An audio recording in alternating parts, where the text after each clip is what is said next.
आज हमारे किचन में बहुत ही स्पेशल डिश बनने वाला है जो कि हमारे यहाँ बिहार में बहुत ही बनाया जाता है। तो ये देखिए अरबी के पत्ते के पकौड़े हैं। तो चलिए देखते हैं कि कैसे बनाते हैं हमारे यहाँ। तो सबसे पहले है ना, इसमें लहसुन मिर्चा और अदरक मैंने ले लिया हुआ है और इन सब का हम एक अच्छा सा पेस्ट बना लेंगे। और इसमें लहसुन मिर्चा अदरक ये ना थोड़ा ज़्यादा ही मात्रा में पड़ता है, क्योंकि कहते हैं हमारे यहाँ कि ये सून होता है, बहुत ज़्यादा इसमें डालते हैं।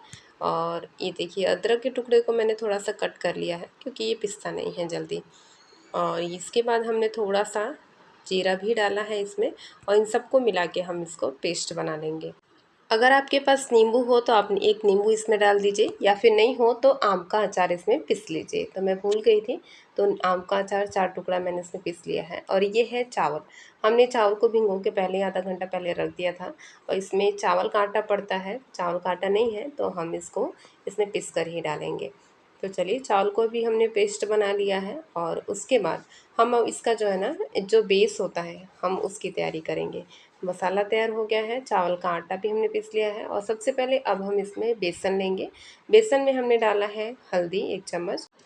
इसके बाद हम इसमें थोड़ा सा स्वाद अनुसार नमक ऐड करेंगे, और इसके बाद हम जो भी मसाले हैं ना वो हम डाल देंगे, क्योंकि हमने लहसुन मिर्चा में सिर्फ जीरा ही डाला था। तो अब हम इसमें होममेड गरम मसाला जो बना के रखे थे वो डाले हैं। गरम मसाला डाले हैं, अदरक लहसुन मिर्चा और जीरा तो हमने डाल ही लिया था। तो ये सब डालने के बाद अब हम इसमें डालेंगे चावल का जो हमने पेस्ट बना के रखा हुआ था, वो पहले ही ऐड कर लेंगे, ताकि हमें ना उसके हिसाब से हम पानी डालें जितना हमें ज़रूरत पड़े। तो सब कुछ मसाला है, पेस्ट है और चावल का आटा, इन सब को अच्छी तरीके से हम मिक्स करेंगे। और उसके बाद से सेम उसी जार में है ना, मैंने पानी डाल के इसमें थोड़ा सा ऐड कर लिया है पानी। और अपने देखिए इसका जो बैटर होता है ना, बहुत ही गाढ़ा ही बनाते हैं, ताकि है ना जो हम इसको लगाएं तो बहुत ही, जब वो पूरा बनेगा ना तो क्रंची टेस्ट आता है। गीला रहेगा तो उतना नहीं हो पाता है। तो ये देखिए अब सारे पत्तों को हमने धो लिया है, और ये इसकी जो मोटी वाली डंठल होती है ना यहाँ पे बीच में, उसको हम कट करके निकाल देंगे, ताकि है ना जब हम फोल्डिंग करेंगे तो बहुत ही अच्छी तरीके से फोल्डिंग हो। वरना अगर ये हम नहीं निकालेंगे ना तो फोल्डिंग के टाइम बहुत ही मुश्किल होता है, अच्छे से फोल्ड नहीं होता है और पत्ते है ना क्रैक्स हो जाते हैं। तो सबसे पहले हम इसको कट करके निकालो। साइड में भी ये थोड़े थोड़े मोटे हैं, तो मैं इसको भी कट करके निकालूंगी। ऐसे ही आपको सारे पत्तों का निकाल लेना है। और उसके बाद हम देखेंगे कि हमको जब हम फोल्डिंग करेंगे तो बहुत ही आसानी तरीके से हम फोल्ड कर पा रहे हैं। तो चलिए शुरू करते हैं इसको बनाना। कैसे बनाते हैं, तो सबसे पहले हम सबसे बड़े पत्ते को चुन लेंगे और उसको सबसे नीचे रख देंगे, वो भी उल्टा करके। और उसके बाद हम जो पेस्ट बना के रखे थे बेसन का, उस पेस्ट को हम बहुत ही आराम से इस पर स्प्रेड करेंगे, बहुत ही अच्छे तरीके से। और चारों तरफ हमको बहुत अच्छे तरीके से लगाना है, कहीं भी खाली नहीं रहना चाहिए, वरना फिर वहाँ पे सिर्फ पत्ते का टेस्ट आएगा। तो बैटर बहुत अच्छे तरीके से हम इसको लगा लेंगे चारों तरफ। और एक एक पत्ते का हम इसी तरीके से लेयर बनाते हैं। और ये देखिए जब सारे तरफ से लग गया है तो मैं दूसरा पत्ता लूँगी, और इसका जो है ना डायरेक्शन चेंज करेंगे। ये ना दिल आकार का होता है इसका पत्ता, तो ये जो एक कॉर्नर वाला है साइड है उस तरफ कर देंगे, और 2 कॉर्नर वाला इस साइड कर देंगे। तो हर बार जब भी हम एक नया पत्ता लेंगे तो हम इसका डायरेक्शन चेंज कर देंगे। जब उस पत्ते को उस तरफ से रखा है तो इस पत्ते को इस तरफ से रखेंगे। इस तरीके से ना जो हमारा जो है ना, इसका जो बेस है बहुत अच्छे तरीके से तैयार होगा, ताकि हमको फोल्डिंग करने में आसानी होगा। अगर सारे पत्ते को एक ही तरफ से रख रख के हम अगर लगाते हैं तो शेप अच्छा बन ही नहीं पाएगा, और उसको फोल्डिंग में भी प्रॉब्लम्स आएंगी। इसके लिए एक पत्ते को उधर से एक पत्ते को इधर से रखते हुए इस तरीके से हम देखिए बेसन को कितने अच्छे तरीके से कोट कर रहे हैं, और बहुत अच्छे तरीके से लगाना है ताकि कहीं भी खाली न रहे। और अगर आपको कम पसंद आता हो तो आप कम कम भी लगा सकते हैं, ऐसे कोई प्रॉब्लम नहीं है। और देखिए पहले ये रेसिपी ना जब मैं मम्मी को देखती थी बनाते हुए तो मुझे बहुत ही डिफ़िकल्ट लगता था, ऐसा लगता था कि मेरे से तो होगा ही नहीं। और बचपन में एक दो बार ट्राई भी किया है, तो उसका जो है ना फोल्डिंग हमसे अच्छा से हो नहीं पाएगा, लेकिन अब एकदम परफेक्ट बना लेते हैं।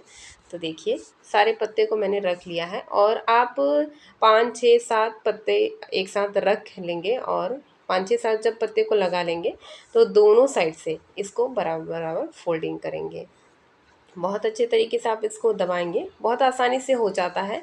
देखने में थोड़ा डिफ़िकल्ट लगता है, लेकिन आप जब करेंगे ना तो बहुत इजी है, आप इसे कर सकते हैं। दोनों साइड से हमने फोल्ड करने के बाद इस पर दोबारा से बेसन का कोटिंग कर दिया है। अच्छे तरीके से लगा देंगे ताकि फोल्डिंग करें तो कहीं से भी खुले नहीं, अच्छे से वो बाइंडिंग हो पाए इसका। तो देखिए हमने सब जगह पत्ते पे लगा लिया है। अब हम इसको इस तरफ से भी, ये जो लास्ट वाला है ना, उसको भी थोड़ा सा फोल्ड करके फिर बेसन लगाएंगे। उसके बाद अब हमको बेसन नहीं लगाना है, बस इसको बहुत ही टाइटली आपको फ़ोल्ड करना है, लूज़ नहीं करना है वरना ये खुल जाएगा। इसको बहुत ही टाइट ही तरीके से आप इसको फ़ोल्ड करेंगे धीरे धीरे, और दोनों तरफ से पत्ता जब अगर खुलने लगे तो आप इसको दबाते रहिएगा, वरना फैल जाएगा आगे का, तो फिर फोल्डिंग करने के बाद अच्छा नहीं दिखेगा, हमारा जो शेप अच्छा नहीं आएगा। तो दोनों तरफ से ये जो कि साइज हमारा बराबर होगा, इसके लिए हम फोल्डिंग करते करते धीरे धीरे इसको हम अच्छे से फ़ोल्ड कर देंगे। और ये देखिए फ़ोल्ड करने के बाद हम इसको इस तरीके से ना पूरा तरीके से दबा देंगे, हल्का हल्का प्रेस कर देंगे ताकि ये चिपक जाए। तो देखिए बहुत अच्छा रोल तैयार हुआ है, और अब हम इसी तरीके से सारे रोल को तैयार कर लेंगे। तो देखिए मैंने यहाँ पे सारे रोल को तैयार कर लिया हुआ है। अब इन सारे रोल को अब हम क्या करेंगे, बॉईल करेंगे। तो आप इसे कढ़ाई में भी कर सकते हैं या फिर तपेली में भी कर सकते हैं, लेकिन हम इसको कुकर में बॉईल कर रहे हैं क्योंकि बहुत ज़्यादा टाइम लगता है इसको बॉईल करने में। तो सबसे पहले हमने कुकर में एक जाली रखा हुआ है, और जाली रखने के बाद हमें 3 यहाँ पे रोल रखने हैं। इसके लिए मैंने साइड से भी थोड़ा थोड़ा ये चम्मच रख दिया हुआ है। जुगाड़ लगाएंगे अपना थोड़ा सा, या फिर अगर इससे थोड़ा बड़ा जाली हो तो आप उसको रख सकते हैं। तो इन सबको हमने रख के उसके बाद हमने इसमें रोल को रखना शुरू कर दिया है। लेकिन आप पहले ही इसमें पानी डाल दीजिए, जाली से थोड़ा सा एक आधा इंच नीचे तक ही पानी होना चाहिए, और तीनों रोल को रख देंगे अच्छे तरीके से ताकि ये सेट हो जाए और बॉईल हो जाए अच्छे तरीके से। तो मैं पानी डालना पहले भूल गई थी, तो मैं पानी बाद में ऐड कर रही हूँ, पर आप लोग पहले ही पानी डाल दिए ताकि अंदाज़ा मिल सके कि जाली के ऊपर पानी ना आए। थोड़ा सा ही पानी चाहिए, बहुत ज़्यादा पानी नहीं चाहिए इसमें। तो मैंने आधा गिलास से थोड़ा सा ही पानी एक्स्ट्रा डाला है, जाली के थोड़ा सा एक लेयर नीचे ही डाला है, हाफ इंच जितना। तो आप इन सब को अच्छे से सेट करके कुकर बंद करके इसको गैस पे रख देंगे। कम से कम 6-7 सीटी तो इसको मीडियम फ्लेम पे आप लगा दीजिए, 5-6-7 सीटी लग जाएगा मीडियम फ्लेम पे। और उसके बाद हम तुरंत नहीं खोलेंगे, इसको छोड़ देंगे थोड़ी देर के लिए, और जब ये ठंडा हो जाए तब हम इसको खोल के देखेंगे। तो देखिए हमने खोल के देखा, तो उसके बाद हम इसको चेक करेंगे कि पका हुआ है या नहीं। तो चाकू से जब हम इसमें देखेंगे ना, तो चाकू बहुत ही सॉफ्टली तरीके से अगर अंदर जाता है तो समझ जाइए कि बहुत अच्छी तरीके से कुक हो गया है। और अगर चाकू रुक रुक के जा रहा है, अच्छे से डायरेक्ट अंदर नहीं जा रहा है, तो समझ जाइए कि अभी कच्चा है।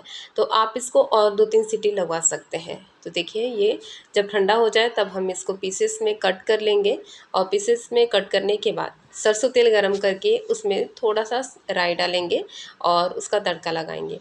आप इसमें अगर चाहें तो तिल भी ऐड कर सकते हैं, काला और सफ़ेद तिल भी ऐड कर सकते हैं, और थोड़ा सा एक्स्ट्रा तेल चाहिए ताकि हमारे जो है ना ये पकोड़ा थोड़ा क्रंची बन सके। और इसको लो फ्लेम पे ही हम थोड़ा, बहुत लो भी नहीं बहुत हाई भी नहीं रखना है, मीडियम फ्लेम पे हम इसको धीरे धीरे क्रंची करेंगे, और दोनों तरफ से अच्छे से उलट पलट कर हम इसको सेक लेंगे। बहुत ही टेस्टी लगता है, आप ज़रूर ट्राई करिएगा इस तरीके से बना के, इसका टेस्ट बहुत ही अच्छा लगता है। और आप अगर बनाए हैं पहले तो किस तरीके से बनाते हैं कमेंट करके ज़रूर बताइएगा, क्या आप लोग भी इसी तरीके से बनाते हैं। और हमारा ये किचन ब्लॉग्स आप लोग को कैसा लगता है, हमारी रेसिपी कैसी लगती है, ये ज़रूर शेयर करिए। और अगर नई रेसिपी आपको लगती है, नया तरीका लगता है और आप उसे ट्राई करते हैं और आपका रिज़ल्ट बहुत अच्छा होता है, तो आप हमारे साथ ज़रूर शेयर करिए, हमें बहुत अच्छा लगता है आपके कमेंट्स को पढ़कर। तो चलिए बातों ही बातों में हमारे सारे पकौड़े तैयार हो गए हैं, और इसको आप दाल चावल के साथ भी बना के खा सकते हैं, सब्ज़ी बनाने का कोई झंझट नहीं रहेगा, और आप इसको बॉईल करके पहले से भी रख सकते हैं, और जब भी खाना हो तो आप इसको फ्राई करके खा सकते हैं। तो आप इसे रोटी से भी खा सकते हैं, दाल चावल के भी साथ खा सकते हैं। तब तक के लिए धन्यवाद।